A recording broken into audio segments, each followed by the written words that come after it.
Geospatial data fusion is becoming an absolutely critical capability within intelligence and defense, because if for no other reason than the sort of sheer volume of data that is sort of starting to be gathered by all the variety of kind of tools and sources out there. This capability to kind of gather intelligence has grown exponentially. The number of people to consume this hasn't. In fact, in some jurisdictions, it's probably shrunk. So you're asking, more and more of these individuals in terms of consumption of all this kind of variety of data, and to still kind of come up with continuously better and faster decisions. If you're asking them to look to different places for these different bits of intelligence, it just becomes that much more difficult for them to see the unified picture. It just slows you down. At best, it slows you down. At worst, you lose some of that intelligence. You just don't factor some of it in. Geospatial data fusion, in the sort of more broader strokes, is the ability to take different types of intelligence and overlay it on a map.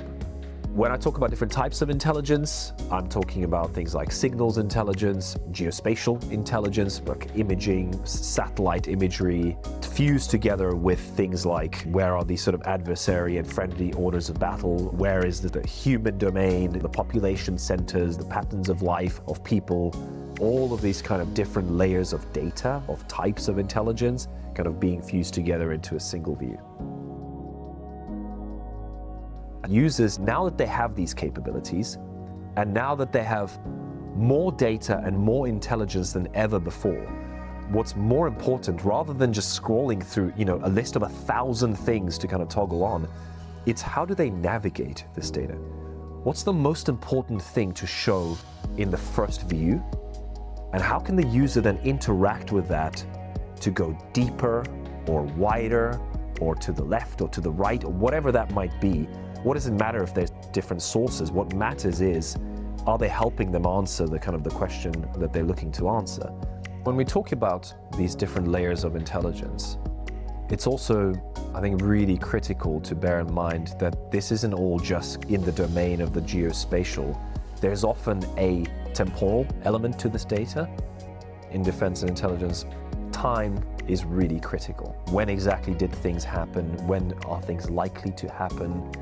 How did events transition from one state to the next? But then there is also the sort of element of what are the entities and the connections of things behind the things that the user is seeing in that initial kind of view on the map. A great use case is in detecting and addressing gray zone activity. This is activity which is below the level of threshold of open conflict, of war, essentially.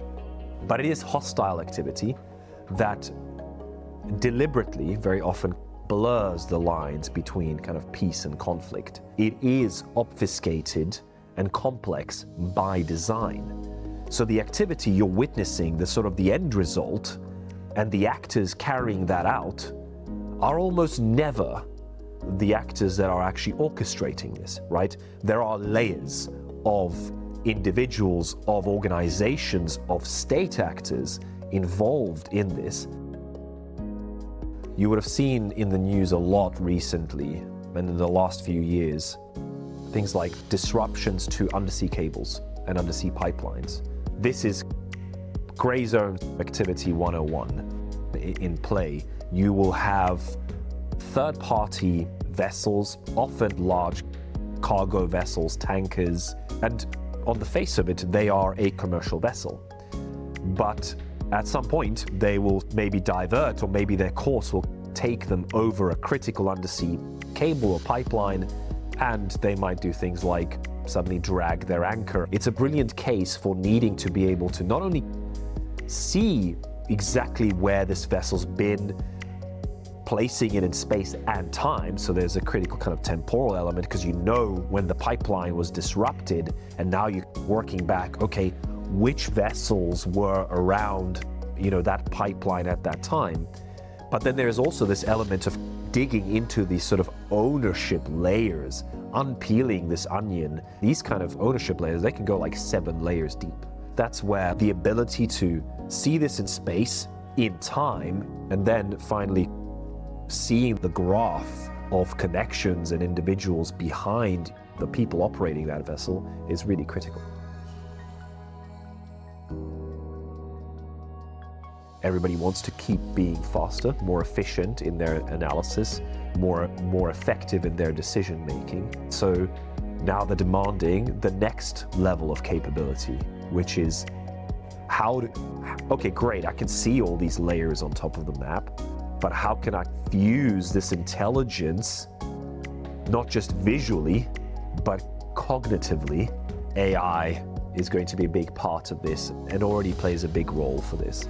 In the sensitive networks and domains where this kind of data actually exists and where these kind of individuals operate, I think what you're going to see over the next few years, more specialized models aware of this kind of domain, this kind of data, siloed from the open internet. We're definitely not yet in the space where the operator can blindly trust the machine to make the right assessment, extract the right kind of intelligence, and just purely use that to kind of make decisions. That ability to validate that by the human, this whole concept of having the human in the loop, is incredibly important. So visualization and the need for better, more informative visualization, it doesn't go away. In fact, I think it's amplified.